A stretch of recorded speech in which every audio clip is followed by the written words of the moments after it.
TNPSC previous year sums பார்த்துட்ருக்கோம். இது பாருங்கள், இதில் வந்துட்டு ஆல்ஃபாபெட்டுக்கு நம்பர்ஸ் கொடுத்துருக்காங்க. ஓகேங்களா? இப்போ ஏக்கு 2, பிக்கு 4, சிக்கு 6, டிக்கு 8, ஈக்கு 10 அந்த மாதிரி கொடுத்துட்டு இவங்க கொடுத்துருக்க ரிலேஷனில் என்ன வேல்யூ வரும்னு கேட்குறாங்க. இப்போ நம்ம கரஸ்பாண்டிங்காக சப்ஸ்டியூட் பண்ணிக்கலாங்க. எஃப்க்கு என்ன கொடுத்துருக்காங்கன்னு பார்த்தீங்கன்னா 12 அது போட்டுக்கிறேன்.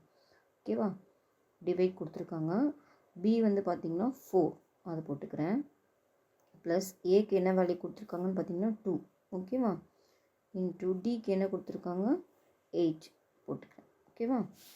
12 நம்ம எப்போயும் ப்ராக்கெட்டில் இருக்கிறதா ஃபஸ்ட்டு பண்ணுவோம் இல்லைங்களா, போர்ட் மாஸ் ரூல் படி. அப்போது இது √4 எடுத்திங்கன்னா 2. அப்போ இது 12/2. இது பார்த்திங்க ரூட்டுக்குள்ளே ரெண்டுமே இருக்குது, அதனால் நம்ம காமனாக இதை எழுத முடியும். அப்போ 2 × 8ன்னு வரும். ஓகேவா? 12 / 2 வந்து நம்மளுக்கு எவ்வளோன்னா 6. ஓகேவா? இது 2 8s are 16. ஓகேவா? √16 4 ஆகிடும். அப்போது இது 6 + 4 10ன்னு கிடைக்கும். பட் 10க்கு அவங்க என்ன கொடுத்துருக்காங்கன்னு பாருங்கள், தான் கொடுத்துருக்காங்க. 10க்கு கரஸ்பாண்டிங் வேல்யூ பார்த்திங்கன்னா தான் ஆன்சராக வரும். ஸோ திரும்ப நம்ம ஆல்ஃபாபெட்டில் தான் ஆன்சர் எழுதணும். அப்போ இந்த சம்முக்கு ஆன்சர் பார்த்திங்கன்னா 10 கிடச்சிது. 10க்கு கரஸ்பாண்டிங் வேல்யூ அப்போ இந்த சம்முக்கு ஆன்சர் பார்த்திங்கன்னா தான் கரெக்ட் ஆன்சர்.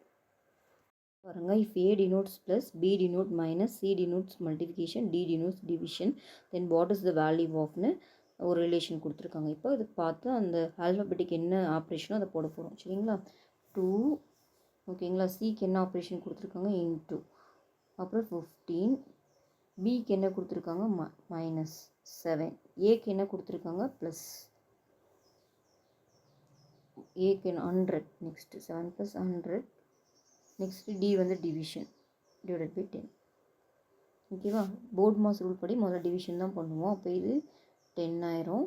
அப்புறம் மல்டிப்ளிகேஷன் பண்ணிங்கன்னா 30. அப்போது 30 - 7. அப்போது இது 40 - 7 33 தான் இந்த சம்முக்கு ஆன்சர். ஓகேவா? தேங்க்யூ.